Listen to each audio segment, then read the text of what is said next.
Hello friends, আজ তোমাদের সাথে অন্যরকম একটি ভিডিও শেয়ার করতে চলেছি। গত শনিবার সকালবেলা আমি চলে গেছিলাম বাগুইহাটি জগৎপুর বাজারে। জগৎপুর বাজার থেকে জগৎপুর মাছ বাজারটা বেশ একটু ভেতরে। এখানে দেখলাম বেশ কম দামে বেশ ভ্যারাইটিস মাছ পাওয়া যায়, আবার ভেটকি মাছের কাটাও বিক্রি হচ্ছিল। তোমরা কে কে এই বাজারটি চেনো আমাকে কমেন্ট করে জানিও। দেখো, তোমরা ভিডিওতে দেখতেই পাচ্ছ এখানে রুই মাছ কেটে পিস পিস করে রাখা আছে। 250 গ্রাম 70 টাকা, অর্থাৎ কেজি ছিল 280 টাকা করে। দেখো, যাদের ফ্যামিলিতে একদমই কম, হয়তো 2 জন আছে বা 3 জন আছে, তারা যদি ইচ্ছা করে 2 পিস বা 4 পিস বা 3 পিস মাছ যদি নিতে চায় তাহলে পিস হিসাবে নিতে পারে, যতটা ওজন হবে সেইটাই দাম নিয়ে নেবে।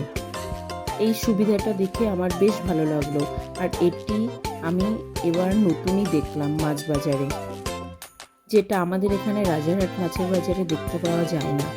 আমি এবার প্রথমেই চলে গেছিলাম জগৎপুর মাছ বাজারে।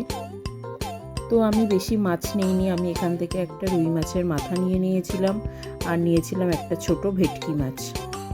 যেহেতু আমি সেদিন চিকেন কিনে নিয়েছিলাম তাই আর ভ্যারাইটিস অফ মাছ নেওয়া হয়নি।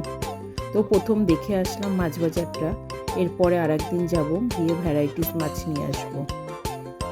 এইখানে যে মাছগুলো দেখতে পাচ্ছ তোমরা, এটি নাকি গঙ্গার ট্যাংরা মাছ। এই মাছগুলো খেতে নাকি খুব সুস্বাদু হয়। তোমরা যদি জেনে থাকো তো আমাকে জানিও।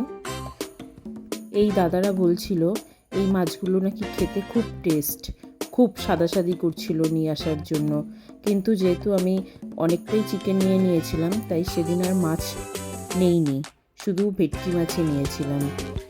তাহলে তোমরা পুরো ভিডিওটি দেখতে থাকো আর আমার ভিডিওটিতে একটা লাইক করে দিও এবং চ্যানেলটিকে সাবস্ক্রাইব করে দিও। ধন্যবাদ সবাইকে।